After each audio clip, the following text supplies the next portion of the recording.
Democratic Congressman Khanna of California. Congressman, thanks for joining us. You've been adamant that Democrats in the House should continue to demand that there is an extension of the Obamacare subsidies that is set to expire at the end of the year. Can we assume you're going to vote against this bill, effectively voting to keep the government closed? And what's your message to the approximately 5,300 federal government employees in your district who are not getting paid in the shutdown? Jake, first, let me just thank all the veterans out there today, and especially the 101-year-old World War II veteran in your studio. What an incredible story. Let me say this. I am going to vote no because I believe we need to make sure that health care premiums don't spike. There's a taxi driver in Arizona who has cancer whose health care premium literally will spike from $44 a month to $2,600 a month. Now, I believe we could keep government open by voting to pay the federal workers, by voting for SNAP benefits to be extended, by voting to pay our troops. There's no reason Speaker Johnson had to shut down the House of Representatives. Let's vote on that, but let's continue to negotiate so that the premiums don't spike. You've called on Senate Minority Leader Chuck Schumer to step aside. You say he's no longer effective as a leader. Explain this for our viewers, because he did vote against this compromise that you oppose. Why are you mad at him? Jake, you've covered politics a long time. Yes, he voted no, but 8 senators who said they consulted him daily go and vote yes. One of those people is his number 2. He's not going to do that without Senator Schumer's sign off. And then conveniently, all 8 of those senators aren't up for re-election in 2026. This is the D.C. way. Senator Schumer could have blocked this if he had wanted to. And one of the challenges is, in addition to the health care premium spikes, it undermines the narrative that this was a Trump shutdown. If 8 Democratic senators could have ended it, we should have kept the pressure on. Yesterday, Senator Bernie Sanders, when I asked him about your call for Schumer to step down, he told me that while he and Schumer have very different ideas about what the Democratic Party should stand for, progressives in the Senate are a minority. He said maybe only 8 or 9 votes. So who do you think could and should be the Senate minority leader? Well, look, they're already annoyed enough that a House Democrat is calling for the Senate minority leader to step down. So I don't want to hurt anyone's chances. But there are plenty of good people. Senator Van Hollen, Senator Chris Murphy, Elizabeth Warren. Of course, Bernie Sanders, in my view, should have been president. I was a co-chair of his campaign. But here's the point. We need fresh faces. We need new leadership. I have a lot of respect for Senator Schumer's 50 years of service. The Inflation Reduction Act, the CHIPS Act, none of that would have passed without him. But he's not the right face for the moment, and he's not the right face for the future. If any Democrats in the House cross over and vote with Republicans, will you call on House Minority Leader Hakeem Jeffries to step down?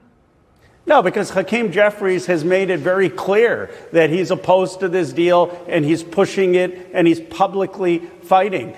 Senator Schumer didn't do that. He didn't make the case to the 8 senators who crossed over saying, no, don't do this. This is going to hurt our unity. Hakeem Jeffries, I'll tell you, I'm seeing it. They are trying to get every single Democrat to be on the same page. You're on the House Oversight Committee, where you and your Republican colleague, Thomas Massie of Kentucky, you only need one more signature on what's called a discharge petition, and that 218th signature would force a full House vote on legislation to release the Epstein files. You could get that final signature soon, maybe even tomorrow, once Congresswoman-elect Adelita Grijalva of Arizona is finally sworn in. What do you have planned for this moment, if anything? We will get that signature tomorrow, and then early next week, Thomas Massie, myself, and Marjorie Taylor Greene are going to have a press conference with the survivors to make sure that we have an overwhelming vote in the House to release these files.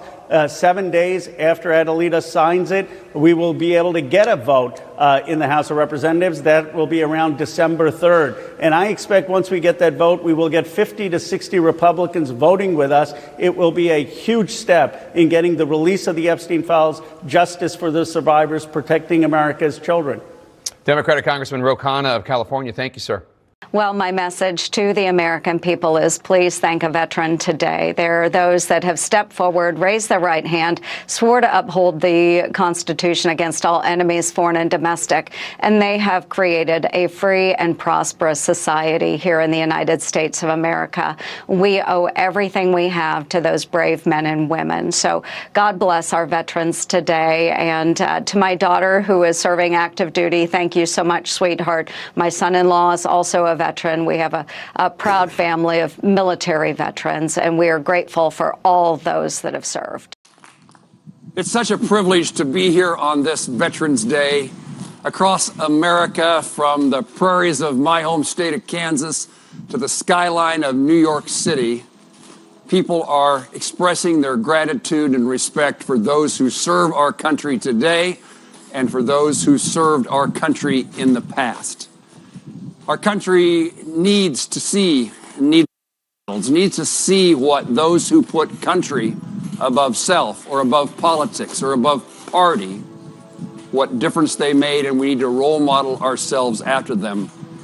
I think sometimes we think we have no heroes, but we look to the basketball courts and the amphitheaters of musicians whenever the person that we work with or down the hall or across the street served our nation in uniform. And today is the day, as we should every day, that we say thank you for your service.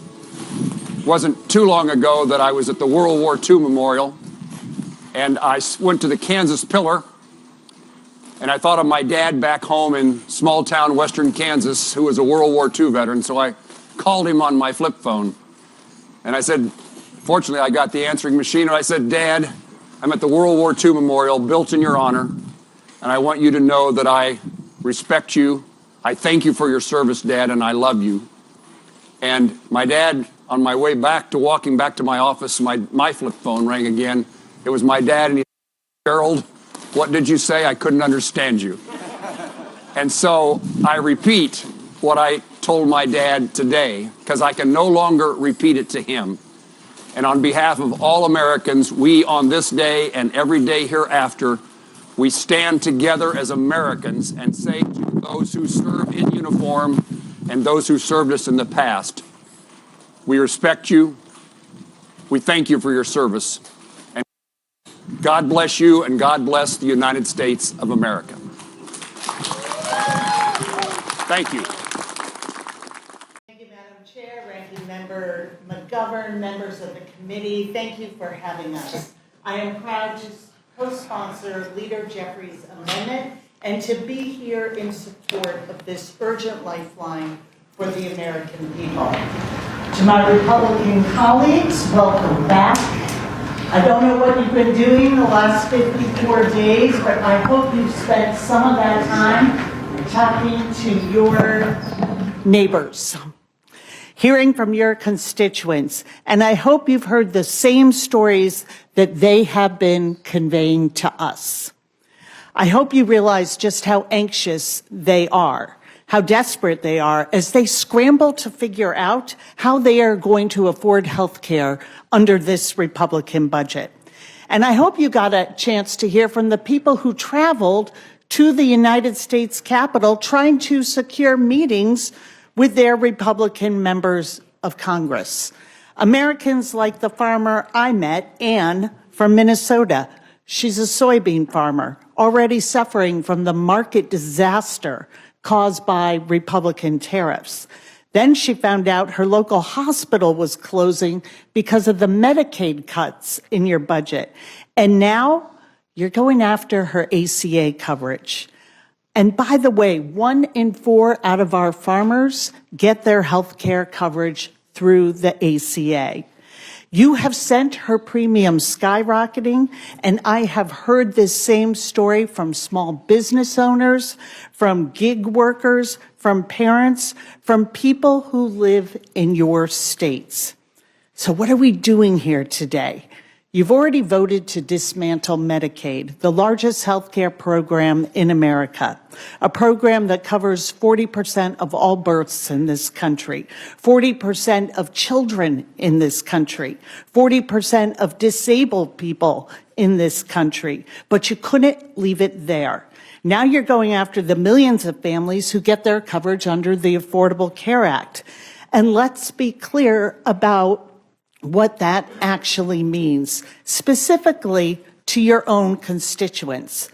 Let's take a couple making $88,000 a year. In each of your districts, that couple currently pays for Silver Plan $623 a month. It is by no means cheap. But here's what that couple will pay in 2026 if you vote yes on this budget. In Pendleton, New York, this couple will go from paying $623 to $1,160 per month. In Tifton, Georgia, they will pay $2,134 a month.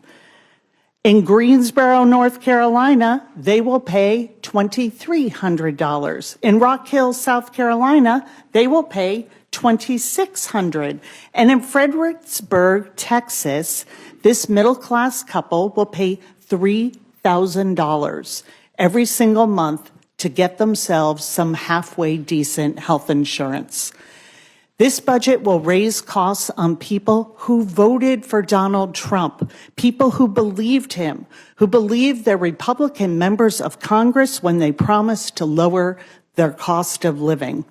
And instead, they're being asked to spend up to $3,000 a month for ACA coverage. That's $36,000 a year before their deductible, before their copays.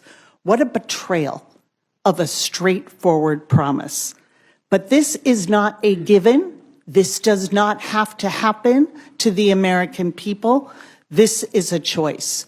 Democrats have been presenting off-ramps all year. We've been giving you a chance to reverse course day after day. Well, here's another. Here's another chance to do right by the people you represent, who believe in you and voted for you.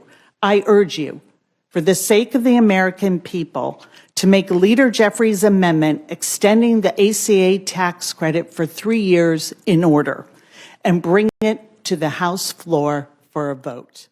Hi, this is Congresswoman Marilyn Strickland, and I'm here in the 10th Congressional District in the Lacey Community Center. I want to wish all of our veterans and their families a happy Veterans Day. We are fully aware of the sacrifices made by people when they decide to sign up and serve our country. The fight for freedom, the fight for democracy. So today, on Veterans Day, we just want to say thank you so much for your sacrifice. We honor you, we support you, and a special thank you to your families as well. Republican Congressman Andy Biggs of Arizona, member of the Judiciary and Oversight Committees, also a candidate for Arizona governor. We welcome you, and we have our eye to the side on the screen for when the president steps up to lay the wreath at the Tomb of the Unknown on this very important day. Talk to me about where the shutdown stands now. The big questions, all eyes on you in the House, because it's passed the Senate. What are these next steps, and how cooperative or not are Democrats going to be? Well, Harris, we're going to vote tomorrow afternoon, probably about 4-ish, between 4 and 5 on the first bill. There'll be a piece of time for a little bit of debate. And then hopefully, if everything goes smoothly, by about 6:30, 7:30 p.m. tomorrow night, the House will vote to open the government. And my understanding is that President Trump will be standing by to sign that bill as soon as it gets transmitted to him after the House vote. Democrats, we don't think we'll get very many, but you might get 6 to 10 Democrats to come over and vote for it because they understand pretty clearly that the government has to get back open, and it's their opportunity to do that. And so I anticipate that it'll go fairly quickly tomorrow. The key, of course, Harris, is, as you pointed out, is everybody's trying to get back, including myself. Look, talk to me about some of the rhetoric that we've seen from the left about how, and they're mad at their own 8 Democrats in the Senate because they voted with Republicans. Look, they heard from their voters. They know the pressure. Many of them are retiring, so there's nothing really on the line for them other than to serve the people and do the people's business. But when Hakeem Jeffrey says they didn't get what they wanted, and he's angry, what is that like to deal with in the room? I mean, is there a way that they could stall or stop? Yeah, they can. I mean, Hakeem did a magic minute, what we call a magic minute in the House, that went on for like 8 or 9 hours earlier this year. I mean, he could do that, but that's not going to be popular either with his party, with his voters, and with the American people, because everybody knows now this is going to pass, and so they should get up there, make their speeches, and then let it pass. I mean, that's really where we are right now, and. I get it. They're upset because, quite frankly, this deal was offered to them the first week of the shutdown. Yes. But Chuck Schumer, first week of the shutdown. This is the same deal pretty much, and Chuck Schumer said, for his own personal political reasons, said to the moderates of the Democrats and the senators. In fact, I was saying this and suggesting that this time he's going to hold them, and then at some point he's going to say, you few people can vote yes, the rest of us are going to vote no. And that's exactly what happened. They could have solved this thing, prevented all this pain well over a month ago. So you know who was causing this, Harris. It was not Republicans. It was actually Chuck Schumer, Hakeem Jeffries, and the Democratic leadership. Well, and the people who seem to own them at this moment, far left Dems. I mean, it's a cell phone at this moment. Like, you would think that Hakeem Jeffries and the leader in the Senate of the Democrats, with all of those decades of experience, Chuck Schumer, could have seen it coming. The game was on, and they were not going to win. They don't control their party anymore. Look, we've been talking with Americans. The Faulkner Focus took to the streets to ask people who they are going to blame for this record-breaking shutdown. Watch this. I blame Schumer and the Democrats. Schumer. I mean, it's obvious. The Democrats. Chuck Schumer and the Democrats. Chuck Schumer. The Democrats. Democrats, because they're the only ones saying no. They have every opportunity to move forward, but they're stubborn about their help for the illegal aliens. Donald Trump. Republicans. Seems to me they can sit down in a conference room and work that out and not continue to just fight about it or not talk to each other, which is even worse. This should have already been completed and finalized, and a lot of people are suffering because of it. What's your reaction to hearing from people? Well, my reaction is that most people are telling me it's the Democrats and it's Chuck Schumer. And I think it's reflective that the American people are not stupid. They're pretty smart people. They know what was going on.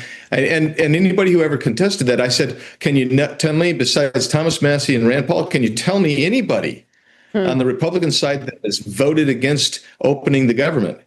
And they can't. And I said, but I can tell you, we can give you 46 people in the Senate or more who have voted against opening the government 15 times. How about that? And they immediately say, well, yeah, it's really the Democrats could actually solve the problem, but they won't.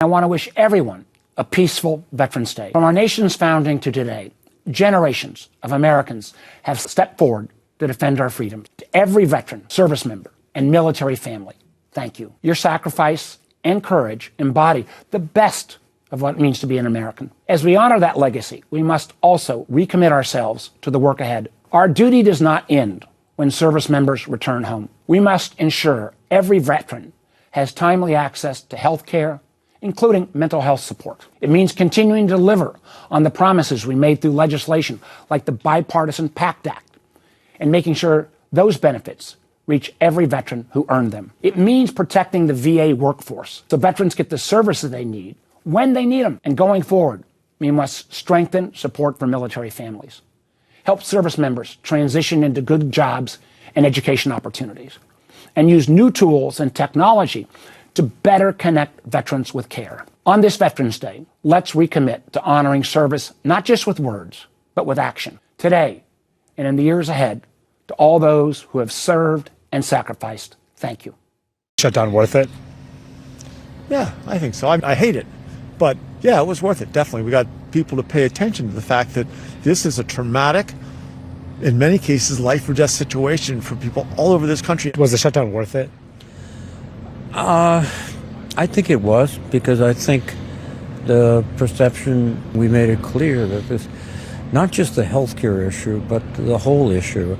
I think it was remarkable when the president tried to use SNAP as the punishment to force us to capitulate.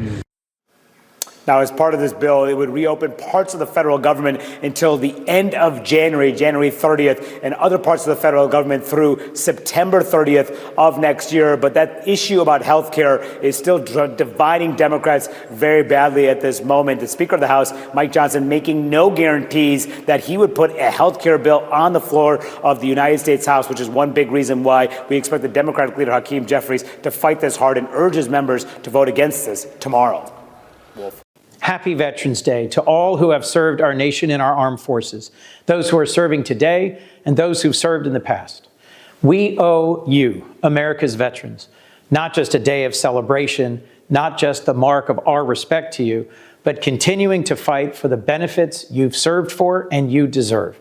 I'm working across the aisle here in Washington to make sure that we fully fund the Veterans Administration and the benefits that every American veteran has earned. The ranking member says that, quote, we own this. You do. If we don't go down the road that is being suggested here before us, when in fact, the current situation with respect to health care exists entirely by record of vote and record of policies as a result of my Democrat colleagues putting forward the policies that the American people are having to live under.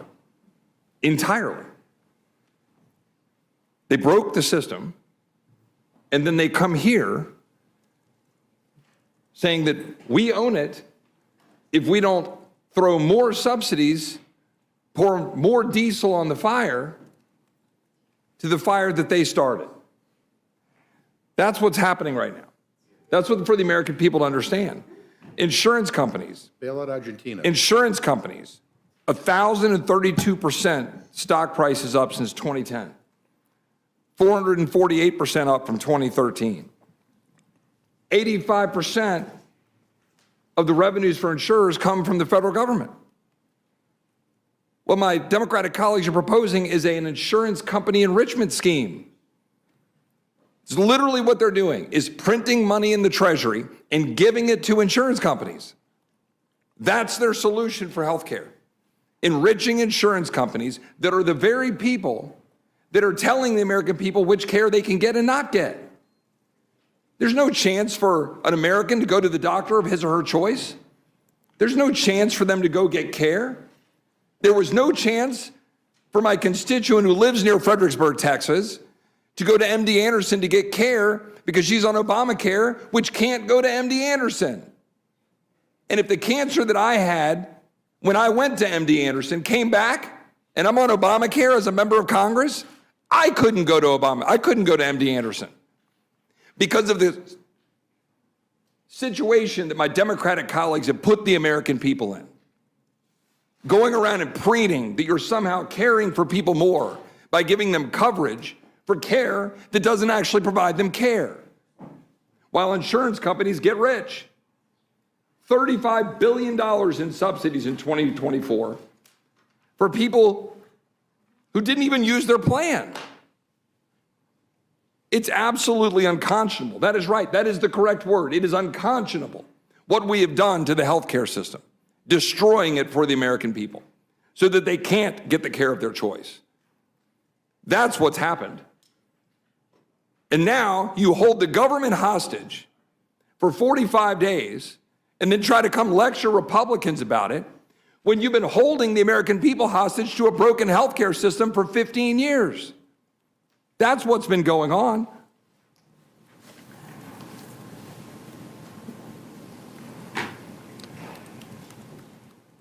The fact is, Madam Chairman or Chairwoman, we are here today trying to proceed with, I think, reason, with 3 appropriations bills combined with a continuing resolution through January.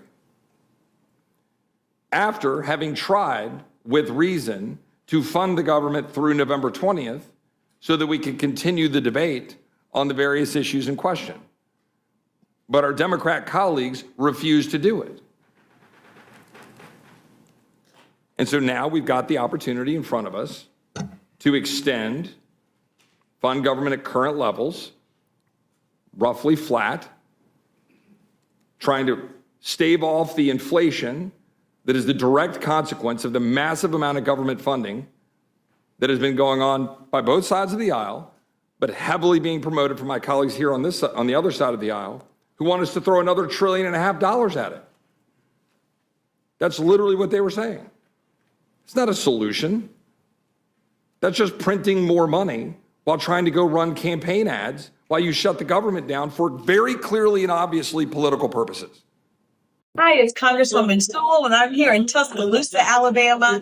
I'm here with one of my constituents, Raymond, who is actually a veteran. To all the veterans out there, we just want to say thank you. We know that we need to honor you, not just today, but 365 days out of the year. Raymond, tell me a little bit about your service. Yes, ma'am. Thank you, Congressman. I went into service in 1976, served through 1981. It was a wonderful time. I served in the military, spent a lot of time overseas, Korea, Germany, several statesides, Fort Campbell, Kentucky, Fort Bragg, North Carolina. The Army provided a opportunity for me.